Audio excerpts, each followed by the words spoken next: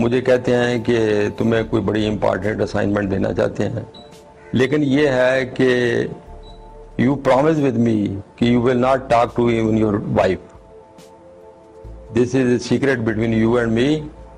اور میں نے کہا جی میرا پرومس ہے آپ سے. سلطان بشیر الدین محمود کہتے ہیں کہ کچھ ہی دنوں بعد منیر خان نے مجھے ایک ہاتھ سے لکھا ہوا خط دیا، اور وہ لیٹر ہینڈ ریٹن لیٹر تھا عبد الکریم کے نام کا. انہوں نے کہا یہ صاحب ہیں، وہ بھٹو صاحب کو لیٹر ایڈریس تھا. اس میں عبد الکریم نے لکھا، جو بعد میں عبد القدیر خان تھے، یہ کور نیم تھا انہوں نے اپنے لیے رکھا، کہ میں المیلو کے پلانٹ کے ساتھ کام کرتا ہوں. المیلو یو کے، جرمنی، ہالینڈ، 3 ملکوں کا ایک جائنٹ، اٹلی آلسو 4 ملکوں کا ایک جائنٹ پروجیکٹ تھا ٹو پروڈیوس انریچڈ یورینیم. تو میں اس سے منسلک ہوں اور آپ لوگوں کی میں مدد کر سکتا ہوں اگر آپ کا کوئی ایسا پروگرام ہے تو. بشیر الدین صاحب کہتے ہیں سب سے پہلے میری بیلجیم میں ڈاکٹر قدیر خان سے ملاقات ہوئی. تو وہاں گئے، ان کے گھر میں ٹھہرے، وہاں ڈاکٹر صاحب تشریف لائے، وی ٹاکڈ ہول نائٹ، اگلے دن بھی رہے. اس کے بعد پھر انہوں نے مجھے دعوت دی کہ تم اور میرے ساتھ ایمسٹرڈیم چلو. پھر میں ایمسٹرڈیم آیا، ان کے گھر ٹھہرا، and we talk different aspects. تو میں نے واپس آ گیا. میں نے منیر صاحب سے کہا کہ ہمارے لیے بڑے فائدہ مند آدمی رہیں گے اور پروگرام میں ہیلپ فل ہوں گے. دسمبر 1974 میں قدیر خان پاکستان آئے اور سیدھا وزیر اعظم سیکریٹریٹ میں ذوالفقار علی بھٹو سے ملے اور واپس چلے گئے. انہوں نے پاکستانی سائنسدانوں کو پلوٹونیم کے مقابلے میں یورینیم انریچمنٹ پر قائل کرنے کی کوشش کی. اس وقت ان سے وہیں رہ کر پاکستان کے لیے کام کرنے کو کہا گیا.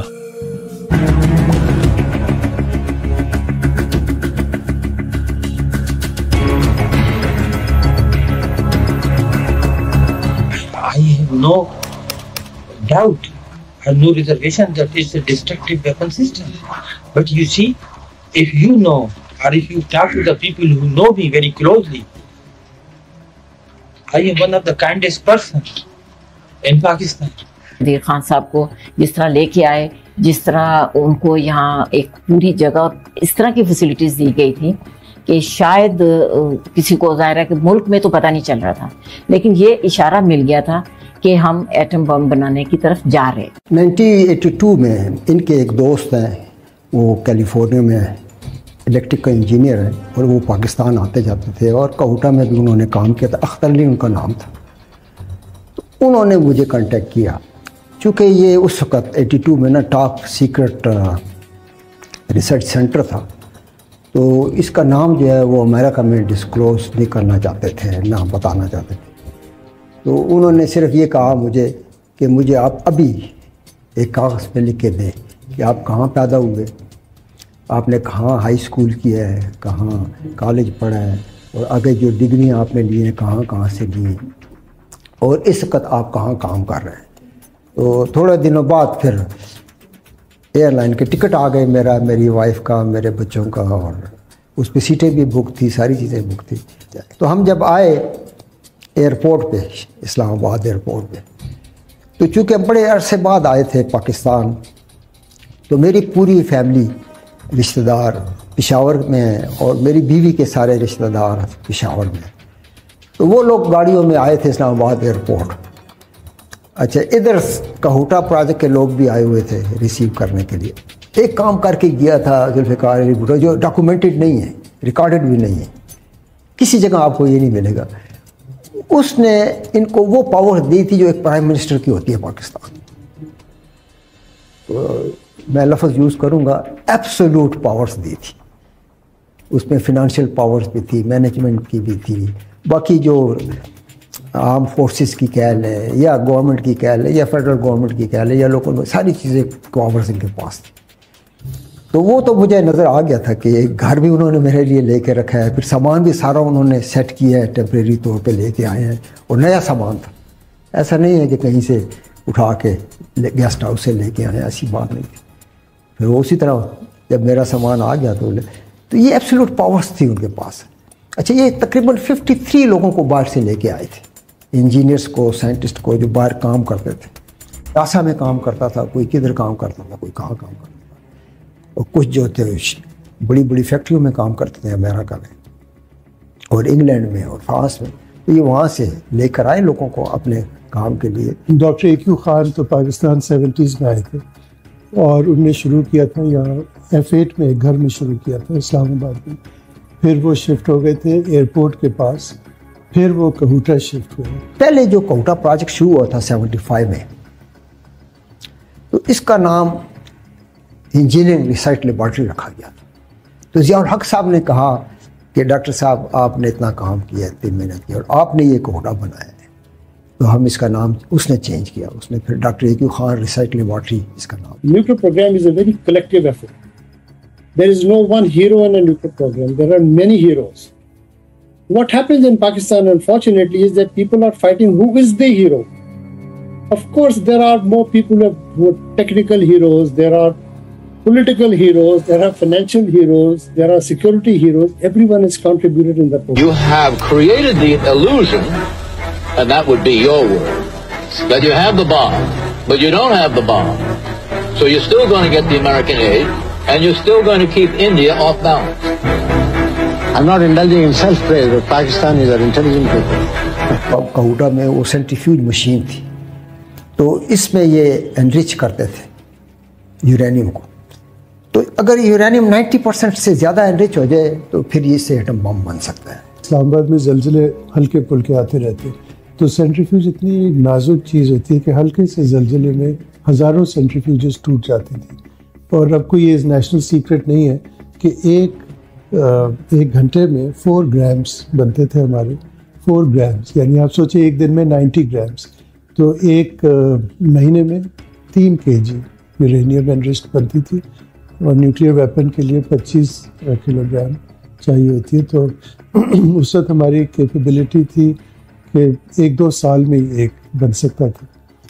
تو اس وقت مجھے یاد ہے 30 دسمبر 1984 کو ایک بہت بڑا زلزلہ آیا تھا اسلام آباد میں, تو ہمارے ملینز آف ڈالرز کا نقصان ہوا تھا, بہت سارے سینٹریفیوجز ٹوٹ گئے تھے. اس کی خبر جو اگر ایک ہی بلڈنگ میں 6 لوگ کام کر رہے ہیں, 6 کو نہیں ایک دوسرے کا نہیں پتہ ہوتا تھا کیا کر رہے ہیں, بڑا سیکرٹ رکھتے تھے.